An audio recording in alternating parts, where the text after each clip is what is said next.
Hello students, myself Dr. Asha Sharma, Associate Professor, Department of Chemistry, Government Women's College, Bikaner. आज हम नया topic start करेंगे जिसका नाम है कोलॉइडल स्टेट या कोलॉइडी अवस्था। आप लोगों ने डेली लाइफ के अंदर बहुत सारे एग्जांपल्स देखे होंगे। हम डेली लाइफ के अंदर देखते हैं कोलॉइड्स के बहुत सारे एग्जांपल, जैसे फोम है, मिल्क है, डिटर्जेंट्स हैं, कॉस्मेटिक्स हैं, पेंट्स हैं इत्यादि। ये सारे कोलॉइडल सिस्टम के एग्जाम्पल हैं। अब सबसे पहले बात आती है कि कोलॉइड जो है वो क्या होता है, कोलॉइड को हम किस तरह से डिफ़ाइन कर सकते हैं। तो ग्राहम नाम के एक साइंटिस्ट थे जिन्होंने कोलॉइड्स को डिफ़ाइन किया था, या हम ये कहें कि उन्होंने कोलॉइड्स को या सब्सटेंसेस को उन्होंने उनकी जो प्रॉपर्टी होती है जिसमें कि वो किस तरह से वो डिफ्यूज़ कर जाते हैं, यानी कि जो सेमी परमिएबल मेम्ब्रेन है, जो सब्सटेंसेस सेमी परमिएबल मेम्ब्रेन से पास हो जाते हैं उसको उन्होंने क्रिस्टलॉइड्स कहा, और जो पास नहीं होते हैं उसे उन्होंने कोलॉइड्स कहा। तो कोलॉइड्स का ये जो क्लासिफिकेशन था ये मान्य नहीं था। क्यों नहीं था? क्योंकि देखिए इसमें क्या था कि ये पाया गया कि कुछ सब्सटेंसेस जो हैं, जैसे कि सोडियम क्लोराइड अल्कोहल या बेंजीन के अंदर तो क्रिस्टलॉइड की तरह होता है, जबकि वाटर के अंदर वो सॉल्यूशन की तरह होता है, लेकिन अल्कोहल या बेंजीन के अंदर वो क्रिस्टलॉइड की तरह बिहेव करता है। तो इस तरह से पाया गया कि काफ़ी सारे सब्सटेंसेस जो हैं अगर सॉल्वेंट चेंज कर दिया जाए तो वो क्रिस्टलॉइड या कोलॉइड की तरह व्यवहार करते हैं। तो इसका मतलब ये हुआ कि ये जो डेफिनेशन है इसमें बदलाव हुआ, और उसके बाद में जो नई डेफिनेशन दी गई, यानी कि पार्टिकल की साइज़ के ऊपर क्लासिफिकेशन किया गया और पार्टिकल्स को 3 भागों में विभाजित किया गया, जो कि कहलाते हैं ट्रू सॉल्यूशन यानी कि वास्तविक विलयन, निलंबन या सस्पेंशन, और कोलॉइडी विलयन या कोलॉइडी सॉल्यूशन। यहाँ पर जो पार्टिकल साइज़ है उसके बेसिस पर ही क्लासिफिकेशन किया गया था। जैसे आपको ये चित्र में भी दिखाई दे रहा है, जो ट्रू सॉल्यूशन है या वास्तविक विलयन है, अगर एग्जांपल हम लें, जैसे नमक का जो घोल होता है या चीनी का जो घोल होता है, जो वास्तविक विलयन होता है, क्लियर सॉल्यूशन जो होता है उसे हम कहते हैं ट्रू सॉल्यूशन। तो इसमें जो पार्टिकल साइज़ है वो 10⁻⁷ सेंटीमीटर से कम होती है। कोलॉइडल सॉल्यूशन के अंदर क्या होता है कि जो पार्टिकल साइज़ है वो 10⁻⁷ से ले करके 10⁻⁵ के बीच की होती है, और जो सस्पेंशन है उसके अंदर पार्टिकल साइज़ 10⁻⁵ से ज़्यादा होती है। तो ये 3 भागों में ट्रू सॉल्यूशन, सस्पेंशन और कोलॉइडल सॉल्यूशन को डिफरेंशिएट किया गया।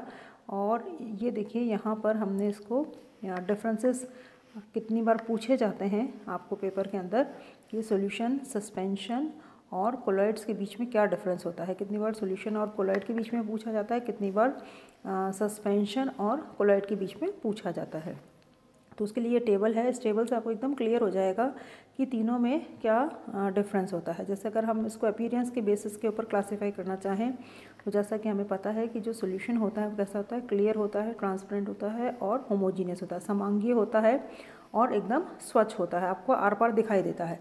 सस्पेंशन क्लाउडी होता है, हेट्रोजीनियस होता है, यानी कि इसमें 2 सब्सटेंसेस होते हैं, जैसे कि मडी वाटर, मिट्टी और पानी। अगर आप देखें तो मिट्टी और पानी जो है वो कैसा होता है, धुंधला होता है, और उसमें आपको 2 सब्सटेंसेस आपको विजिबल होते हैं, यानी कि ये हेट्रोजीनियस या विषमांगी सिस्टम होता है। इसके बाद में कोलॉइड जो है, कोलॉइड क्या होता है, यूनिफॉर्म होता है, क्लाउडी होता है, लेकिन ये होमोजीनियस भी ये होता है। जैसे कि आपको जो स्टार्च का जो सॉल्यूशन है वो होता है कोलॉइड।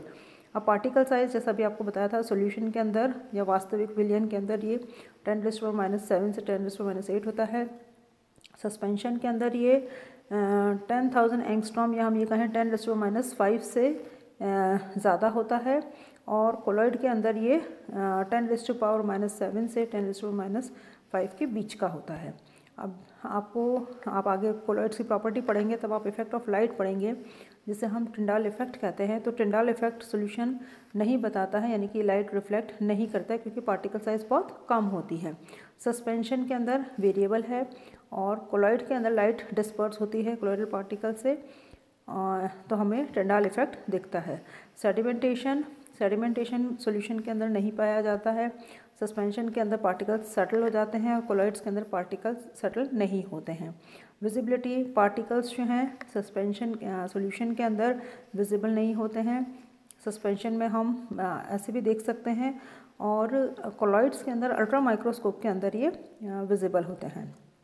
अब जो जैसा भी मैंने आपको बताया था कि पार्टिकल्स की साइज़ के बेसिस के ऊपर हमने सॉल्यूशंस को 3 भागों में विभाजित किया हुआ है, ट्रू सॉल्यूशन, कोर्स सस्पेंशन और कोलॉइडल स्टेट। जैसा कि अभी आपको बताया था कि ट्रू सॉल्यूशन में पार्टिकल की साइज़ बहुत कम होती है, 1 to 5 एंगस्ट्रॉम के बीच में होती है अगर हम एंगस्ट्रॉम की बात करें। और सस्पेंशन के अंदर सोल्यूट पार्टिकल्स कुछ बड़े साइज़ के होते हैं, 200 एंगस्ट्रॉम से ज़्यादा होते हैं। कोलॉइडल स्टेट के अंदर 5 से 200 एंगस्ट्रॉम के बीच में होते हैं। अब जो कोलॉइडल सिस्टम है, कोलॉइडल सिस्टम देखिए 2 चीज़ों का मेनली बना हुआ होता है। ये देखिए डायग्राम देखिए, ये देखिए डायग्राम से आपको पता चल जाएगा कि कोलॉइडल सिस्टम जो है 2 चीज़ों का बना हुआ होता है। एक होता है डिस्पर्स्ड फेज और एक होता है डिस्पर्जन मीडियम। और कहीं कहीं पर एक चीज़ और होती है जिसे हम कहते हैं स्टेबलाइजिंग एजेंट। तो कोलॉइडी विलयन अगर हम बात करें तो 2 विलयनों से या 2 चीज़ों से मिलके बना होता है, जिसके अंदर की एक जो होता है जो कोलॉइडी परिक्षेपण कहते हैं या कोलॉइडल जो डिस्पर्जन है वो किस चीज़ से बना हुआ होता है, डिस्पर्स्ड फेस यानी कि परिक्षिप्त प्रावस्था होती है, और एक होता है मीडियम होता है और एक होता है फेज जो कि उसमें डिस्पर्स होता है। अब जैसे इसके अंदर जो डिस्पर्शन मीडियम है, जो परिक्षिप्त माध्यम जो है वो पानी है और परिक्षिप्त प्रावस्था सिल्वर है। ये कोलॉइडल सॉल्यूशन का है सिल्वर का पानी के अंदर। तो जो कोलॉइडल सॉल्यूशन होता है 3 चीज़ों का बना होता है, डिस्पर्स्ड फेज, डिस्पर्शन मीडियम और स्टेबलाइजिंग एजेंट। कहीं कहीं एक स्थिर कारक को भी इसमें स्टेबलाइजिंग एजेंट को भी अगर लायोफोबिक कोलॉइड होता है तो हम उसके अंदर डालते हैं, जो कि उसकी स्टेबिलिटी को मेंटेन करता है। अब बात आती है क्लासिफिकेशन ऑफ कोलॉइड्स की। ये भी एक इम्पॉर्टेंट टॉपिक है, इसके ऊपर भी क्वेश्चंस पूछे जाते हैं क्लासिफिकेशन ऑफ कोलॉइड्स के अंदर। तो कोलॉइड्स के क्लासिफिकेशन में काफ़ी सारे फैक्टर्स होते हैं कि किस बेसिस पर क्लासीफाई किया जाए। तो ये जो पहला जो क्लासिफिकेशन है वो बेस्ड है on the physical state of the compound. Physical state किस प्रकार की है उसके बेसिस पर कोलॉइडल स्टेट को क्लासीफाई किया गया है। जैसे कि गैस भी हो सकता है, लिक्विड भी हो सकता है।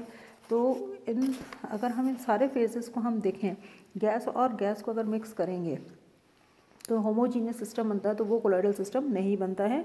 बाकी हम अगर देखें तो ये जैसे डिस्पर्स्ड फेज, मान लीजिए अगर गैस है, डिस्पर्शन मीडियम अगर लिक्विड है, तो कोलॉइडल सिस्टम किसका बनेगा, फोम का बनता है। एग्जाम्पल ये सोप का जो फोम है ये सारे हैं। इसी तरह से डिस्पर्स्ड फेज अगर गैस है तो डिस्पर्शन मीडियम और सॉलिड है, तो एग्जाम्पल है सॉलिड फोम। डिस्पर्स्ड फेज अगर लिक्विड है, डिस्पर्शन मीडियम गैस है तो liquid aerosols. Dispersed phase liquid है और डिस्पर्शन मीडियम भी लिक्विड है तो एमल्शंस, जो कि मिल्क है आपका, हम हमेशा यूज़ करते हैं डेली लाइफ में। Dispersed phase liquid and dispersion medium solid, तो जो कॉमन नेम है इसका जेल या सॉलिड एमल्शन।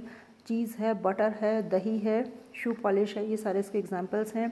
अब अगर मान लीजिए अगर डिस्पर्स्ड फेज सॉलिड है और डिस्पर्शन मीडियम गैस है तो सॉलिड एरोसोल्स यानी कि स्मोक, डस्ट, स्टॉर्म, ये सारे एग्जांपल हैं इसके। डिस्पर्स्ड फेज अगर सॉलिड है, डिस्पर्शन मीडियम लिक्विड है, तो जो इसका कॉमन नेम है वो कहलाता है सोल्स, जैसे कि गोल्ड का सोल है, आर्सेनिक सल्फाइड का सोल है इत्यादि। और अगर दोनों ही सॉलिड हैं यानी कि डिस्पर्स्ड फेज भी सॉलिड है, डिस्पर्शन मीडियम भी सॉलिड है, तो इसका कॉमन नेम होता है सॉलिड सोल, जो कि जिसमें कि मिनरल्स आते हैं, एलॉयज़ आते हैं, प्रेशियस स्टोन्स आते हैं, ये सारे इसके एग्जाम्पल हैं। तो ये जो क्लासिफिकेशन है ये बेस्ड है on the physical state of the compound पे। अब सेकंड जो क्लासिफिकेशन है ये बेस है on the nature of dispersion medium. जो हमारा मीडियम जो हम ले रहे हैं वो किस तरह का है, तो उसके बेसिस पर हम इसको क्लासीफाई कर सकते हैं। जैसे मान लीजिए हाइड्रोसोल्स के अंदर हम डिस्पर्शन मीडियम लेते हैं पानी। एल्कोसोल्स के अंदर अल्कोहल यूज़ किया जाता है, बेंजोसोल्स में बेंजीन यूज़ किया जाता है और एरोसोल्स के अंदर एयर यूज़ की जाती है। तो ये जो डिस्पर्शन मीडियम है, किस तरह का डिस्पर्शन मीडियम हमने यूज़ किया है, उसके बेसिस पर हम क्लासीफाई करते हैं। अब आती है नेक्स्ट क्लासिफिकेशन बेस्ड है on the attraction between dispersed phase and dispersion medium. Dispersed phase और डिस्पर्शन मीडियम में कितना अट्रैक्शन है, यानी कि दोनों की एफिनिटी कितनी है, उसके बेसिस पर कोलॉइड्स को हम दो में क्लासीफाई करते हैं। एक कहलाते हैं लायोफिलिक कोलॉइड्स और दूसरे कहलाते हैं लायोफोबिक कोलॉइड्स। अगर मान लीजिए डिस्पर्स्ड फेज और डिस्पर्शन मीडियम के बीच में स्ट्रॉन्ग एफिनिटी है तो उसे हम लायोफिलिक कोलॉइड या द्रव स्नेही कोलॉइड कहते हैं।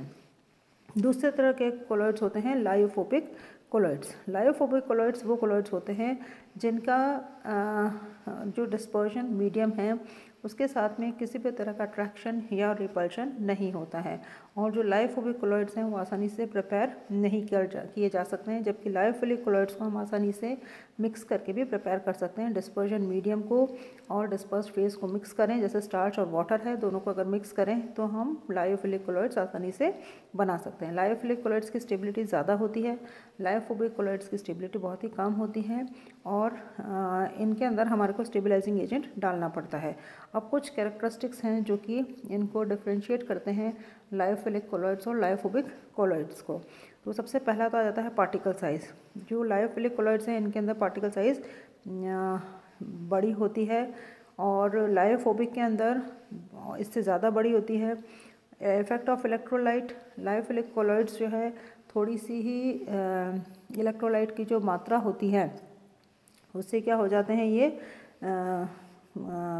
कोगुलेट हो जाते हैं, जबकि लायोफिलिक कोलॉइड्स जो हैं ये कोगुलेट नहीं होते हैं।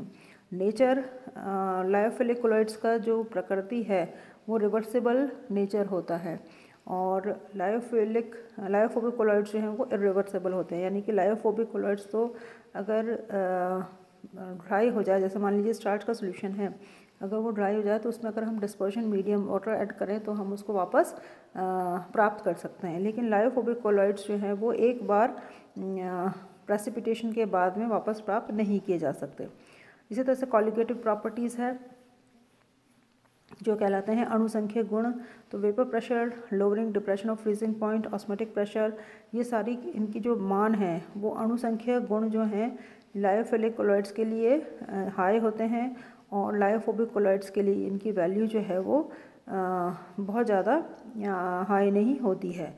और इसके बाद में टिंडाल इफेक्ट लायोफिलिक के अंदर कम दिखता है, लायोफोबिक में ज़्यादा होता है। इलेक्ट्रोफोरेसिस लायोफिलिक नहीं बताते हैं और लायोफोबिक बताते हैं। इस तरह से हम देखते हैं ये काफ़ी सारी जो प्रॉपर्टीज़ हैं इनके बेसिस पर हम इनको डिफरेंशिएट कर सकते हैं। अब नेक्स्ट क्लासिफिकेशन आता है classification based on nature of colloidal particles. जो कोलॉइडल पार्टिकल्स हैं, कोलॉइडल पार्टिकल्स की जो नेचर है, किस प्रकार की नेचर है, उसके बेसिस पर हम इनको 3 भागों में क्लासिफाई कर सकते हैं। मल्टी मॉलिकुलर कोलॉइड्स जिसे हम कहते हैं बहुआण्विक कोलॉइड, ये किस तरह के होते हैं, ये कोलॉइडी विलयनों में कोलॉइड कण एक परमाणु या अणुओं का पुंज होता है जिसका आकार 1 नैनोमीटर से कम होता है, 1 मिलीमीटर से कम होता है। जैसे गोल्ड का सोल है, गोल्ड के सोल में कोलॉइड कण गोल्ड के एटम्स से बन करके और क्लस्टर्स होते हैं। इसी प्रकार से सल्फ़र के सोल में सल्फ़र के जो मॉलिक्यूल्स हैं उनके क्लस्टर होते हैं। तो इस तरह के जो मॉलिक्यूल्स हैं वो कहलाते हैं मल्टी मॉलिकुलर कोलॉइड्स। इसी तरह से दूसरा क्लासिफिकेशन है मैक्रो मॉलिकुलर कोलॉइड्स या वृहद आणविक कोलॉइड। इस प्रकार के कोलॉइडी विलयनों में कोलॉइड कण स्वयं ही कोलॉइडी साइज़ के अणु होते हैं। इनके मॉलिक्यूलर वेट बहुत हाई होते हैं, जैसे कि नेचुरल रबर है, स्टार्च है, प्रोटीन, सेल्यूलोज एक्सेट्रा। और लास्ट होते हैं एसोसिएटेड कोलॉइड्स या संघुणित कोलॉइड। कुछ पदार्थों के निम्न सांद्रता के विलयन सामान्य विद्युत अपघटय की भांति व्यवहार करते हैं, परंतु हाई कंसंट्रेशन पर ये कोलॉइडी सॉल्यूशन की तरह बिहेव करते हैं, क्योंकि इनके जो मॉलिक्यूल्स है उनका एसोसिएशन हो जाता है। इन एसोसिएटेड मॉलिक्यूल्स को हम माइसिल्स कहते हैं। तो ये देखिए इसका यहाँ पर मैंने आप लोगों को इसका डिफरेंसेस का आपको डिफरेंस इसके फॉर्म में आपको बता रखा है। तो इसका आप अगर आप इस तरह से याद करेंगे तो आपको आसानी से याद हो जाएगा। जैसे देखिए इसमें दे रखा है मल्टी मॉलिकुलर कोलॉइड्स क्या होते हैं कि they are formed by the aggregation of large number of atoms of molecules having diameter less than 1 nanometer. Macromolecule molecules of large size associated formed by aggregation of large ions in concentrated solution. इसका जो example है multi molecular का अभी बताया था आपको, gold और sulphur के सोल होते हैं। मैक्रोमॉलिकुलर का पॉलीमर्स होते हैं, रबर नायलॉन स्टार्च होते हैं। और इसका एसोसिएटेड कोलॉइड्स का होता है सोप का सॉल्यूशन। इसी तरह से मॉलिकुलर मासेस जो हैं मल्टी मॉलिकुलर के बहुत ज़्यादा हाई नहीं होते हैं, मैक्रोमॉलिक्यूल के लिए हाई होते हैं क्योंकि पॉलीमर्स होते हैं। और इनके जो एसोसिएटेड हैं इनके भी जनरली हाई ही होते हैं। और इसके अंदर weak van der Waals forces होता है। मैक्रोमॉलिकुलर के अंदर लॉन्ग चेन होती है, तो van der Waals forces comparatively इसमें स्ट्रॉन्ग होते हैं। और higher is the concentration greater is the van der Waals forces in associated colloids. तो ये आज हमने इसका सारा क्लासिफिकेशन के बारे में पढ़ा है। नेक्स्ट लेक्चर के अंदर हम कोलॉइडल सॉल्यूशंस या सोल के बारे में पढ़ेंगे, कैसे हम उनको प्रिपेयर कर सकते हैं, उनकी प्रॉपर्टीज़ क्या होती है, इनके बारे में हम पढ़ेंगे। Thank you.